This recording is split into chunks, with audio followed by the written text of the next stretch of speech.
नमस्कार विद्यार्थी मित्रांनो. नमस्कार.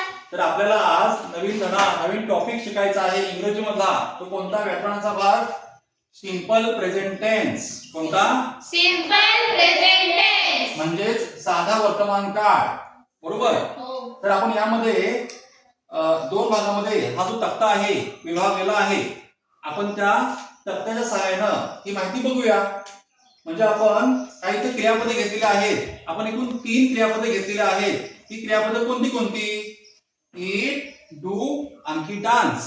अशा आपण 3 क्रियापदे घेतलेली आहेत. आपण त्या 3 क्रियापदांच्या सहाय्यानं काही वाक्य बनवायला शिकूया. या बाजूला आहे सिंग्युलर आणि या बाजूला आहे प्लुरल, म्हणजे अनेक वचनी, एक वचनी. चला तर मग बघूया आपण. इथं आहे I eat, I do, I dance. इथं आहे अनेक वचनीमध्ये we eat, we do, we dance. इथं काय आहे? यू ईट, पुन्हा यू डू आणि यू डान्स. या बाजूला काय आहे?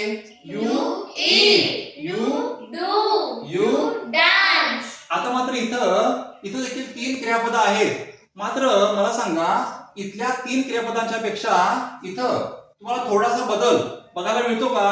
हो, बघायला मिळतो. तो कोणता? तर इथं आपण क्रियापदांना यस किंवा यस लावलेला आहे. असा बदल का झाला बरं? कारण या दुसऱ्या क्रियापदांच्या पेक्षा ही 3 क्रियापदं अशी कोणती वेगळी आहेत का? नाही. इथे कर्ते कोणते आहेत? ही, शी आणि इट. तर मग ते 3 कर्ते जे आहेत त्या कर्त्यांना आपण म्हणतो तृतीय पुरुषी एकवचनी कर्ते. कोणते कर्ते? तृतीय पुरुषी एकवचनी करते. त्यांना इंग्रजीमध्ये म्हणायचं थर्ड पर्सन सिंग्युलर. त्यामुळे इथं आपण जर सिंपल प्रेझेंट टेन्स मध्ये या तिन्हीपैकी कोणताही एखादा कर्ता आला तर आपण त्या समोर येणाऱ्या क्रियापदाला यस किंवा यस प्रत्यय जोडतो. समजलं? हो. चला मग वाचा बघूया.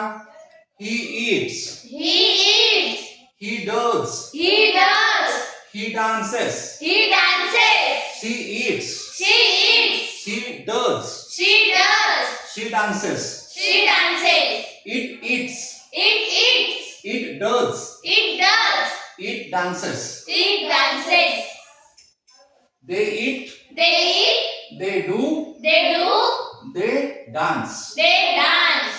तर तुम्हाला समजलं की आपण सिंपल प्रेझेंट टेन्स मध्ये कशी वाक्य तयार करू शकतो ते? हो. ठीक आहे मग.